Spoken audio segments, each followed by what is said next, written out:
Good evening, everybody. This is Vincent Milletti. I am the owner and founder of Milletti Law. The law office is Vincent Milletti. The website is www.millettilaw.com.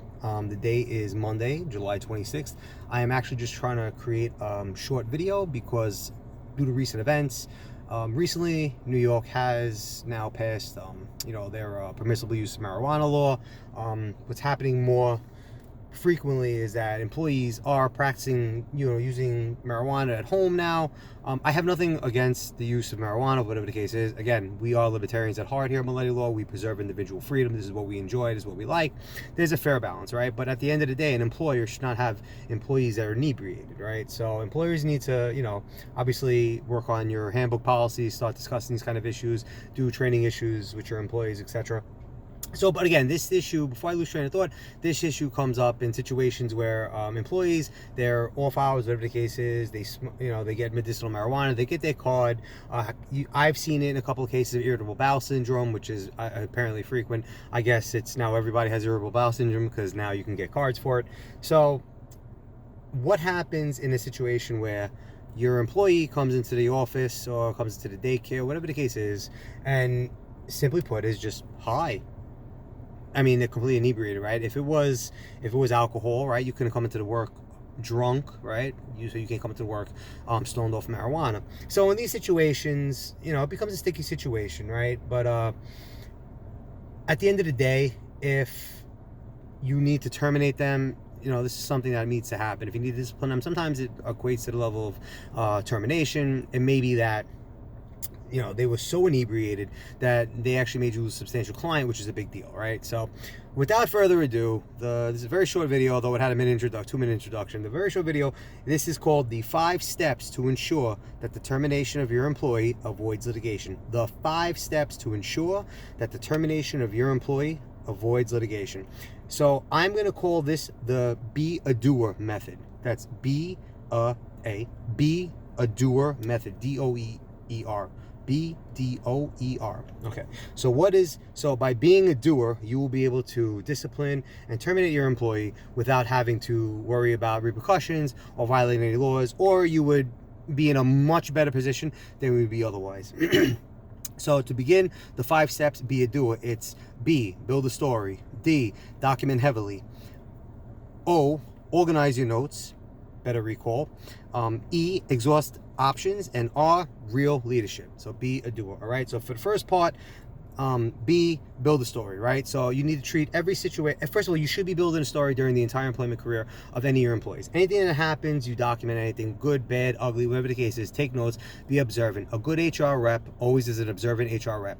The person that has the better documentation is always going to be the person that is most likely going to be the person that is right in the eyes of the law, right? So the B for be a doer stands for build a story. During the employment, build a story. D, document heavily. Goes more into the first one. Make sure you document heavily.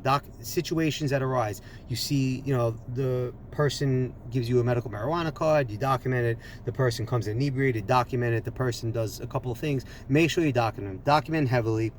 That's the second aspect of it. O, organize. Be organized.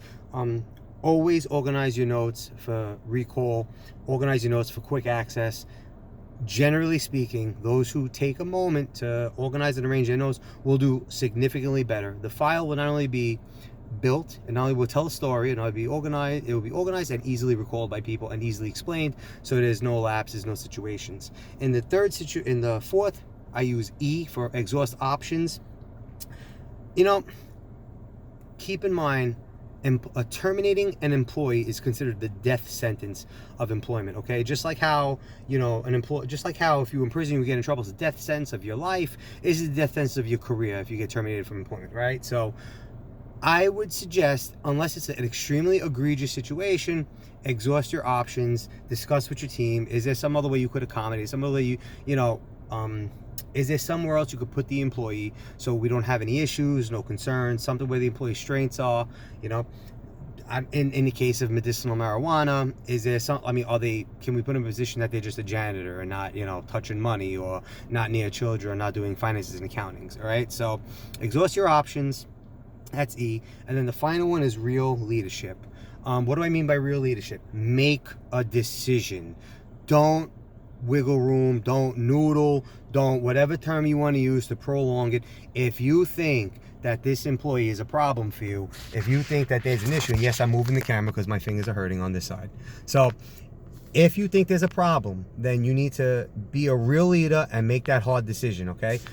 Either it's not that serious to you and you're cool with it, you're okay, you don't mind, or that this is an egregious attempt, this is an egregious problem, this is a real big problem, and you got to make a decision. But the fact of the matter is, leaders make decisions. Sometimes they're painful, sometimes they're great, sometimes they're harmful, sometimes they're right, sometimes they're wrong.